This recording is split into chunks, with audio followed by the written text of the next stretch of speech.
আসসালামু আলাইকুম। এ কোন বাংলাদেশ? টপ অর্ডারে একে একে সবাই ব্যর্থ। সবশেষে দায়িত্ব আসে রিশাদ হোসেনের কাঁধে।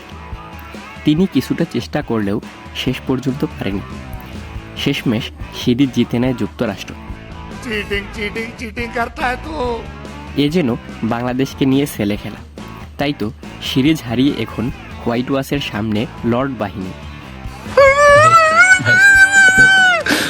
চাপে পড়া বাংলাদেশকে একাই টেনে তোলার চেষ্টা থাকিবে, কিন্তু তিনিও 23 বলে 30 রান করে সাজঘরে ফিরে আসলে 145 রানের টার্গেটই বাংলাদেশের সামনে 250 রানের মতো মনে হচ্ছিল।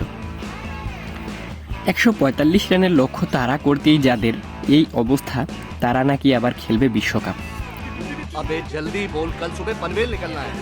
যুক্তরাষ্ট্রের মতো একটা ছোট দলের বিপক্ষেই যদি এই আত্মবিশ্বাস নিয়ে মাঠে নামে বাংলাদেশ, তাহলে তো বিশ্বকাপে শ্রীলঙ্কা, সাউথ আফ্রিকার সামনে এদের কী অবস্থা হবে একবার চিন্তা করুন তো। खत्म। Bye bye, tata, good bye, गया। আসলে অভিজ্ঞতার যে একটা মূল্য, সেটাই দিতে জানে না আমাদের মায়ের দোয়া ক্রিকেট বোর্ড।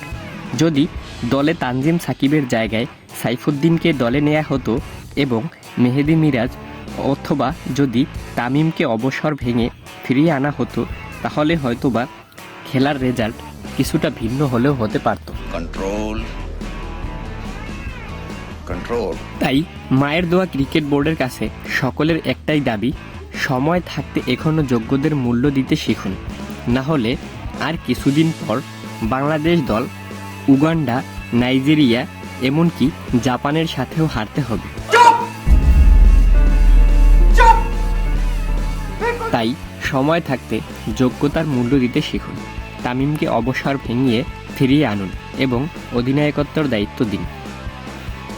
ক্রিকেট ও ফুটবলের সকল আপডেট পেতে আমাদের সাথেই থাকুন।